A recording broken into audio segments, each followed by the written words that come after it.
Imagine one day, you wake up, you put on your makeup, and you dress appropriately.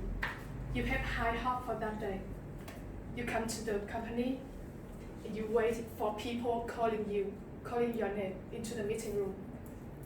You are excited because it is your first interview. You thought that you would ace it, and you thought that you did pretty well. And then you go home. 2 days later, you receive an email. Your heart are racing, but you believe in yourself. You know you can do it. When you open an email, you see a rejection letter. You are devastated. You don't know why.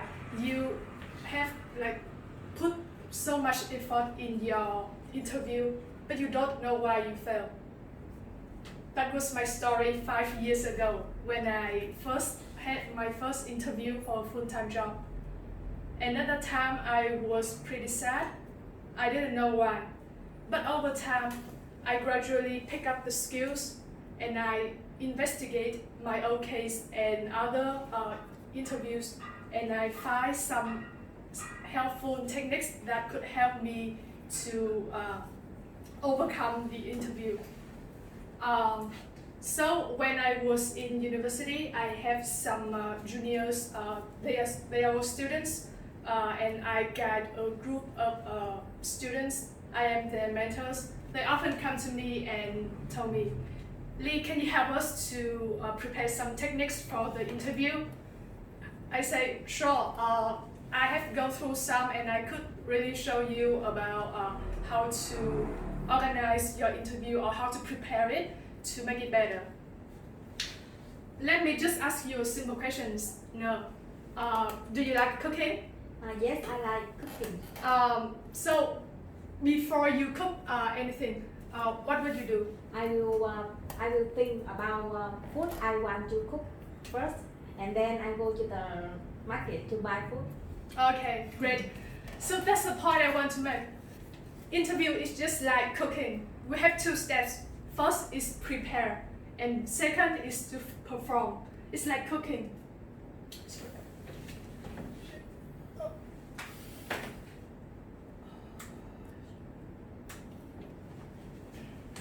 Here you can see, it's like a table full of ingredients. That is what you prepare. And this is when you perform, you cook. Just like an interview, we have the preparation phase and we have the performing phase. So the 2 key things here in an interview is to prepare and to perform. So what should you prepare? First, you have to search about your job. What would you do in that job? What is your main responsibility? And which skills that you match with that job? You could also search about employers. What is the average size of that company? Which brand does that company consist of? Or what is the mission or vision of that company? And you also have to search about the very important things, the salary range of your job. So that if you go to the interview, you always have some facts and figures to talk to them about. The second thing I also think is very important is that you have to build your personal brand. People just like things. We all have the brands. And what you are trying to do in an interview is that you are trying to sell you. You're trying to market you to the interviewers. So try your best to figure out your strength and your weakness, of course, your achievement and your failure. That makes you develop more awareness about yourself, so that when people they ask you about yourself, you could always answer them and provide them with the answers that you want. And how about when you go into the interview?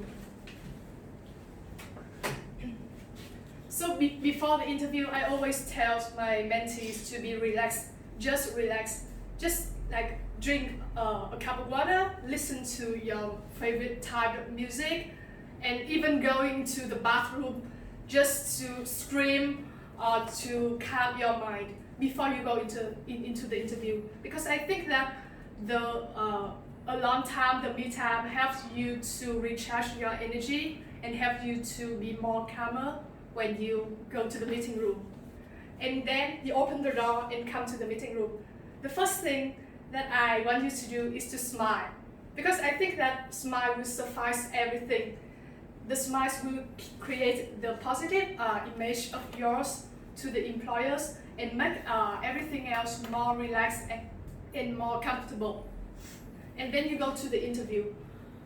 In the interview, I would like you to apply the STAR method, which is a very popular method that I apply for myself in the interview. We start with the S, T, A, and R. The S stands for situation. For example, when you want to present your achievement, I will take a personal story of myself. When an interviewer asked me about my biggest achievement, I told him that my biggest achievement is to achieve the sales of the third quarter of 2016, like exceeds more than 200%. So the situation here, I would explain that the situation is that we need to boost sales in that season. And the task I was assigned is to boost sales to such a limit that could satisfy the board of management. The action that I take is that I organize a meeting with a lot of people. I listen to their ideas. I identify my action plan, and the result is that I boost sales to 200%.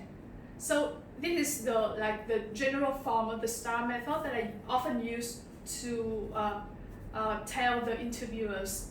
So I think that creating a story when you are interviewing is very important, because it shows the interviewer how interesting you are or how devoted you are, and you want to create a personal brand of yourself. And the last thing you want to do when you are out of the interview, when you go home, the first thing I would recommend you to do is to send the employer a thank you letter. Thank you for their time, for their effort to interview you. And you could always restate yourself. You could always rebranding yourself in that letter. Sell yourself a little bit. You are like things. You want to make your brand more impressive. And so back to my first story. I was failed when I had my first interview job, but then after going through and review some techniques and listen to others' recommendations, then I finally aced my interview.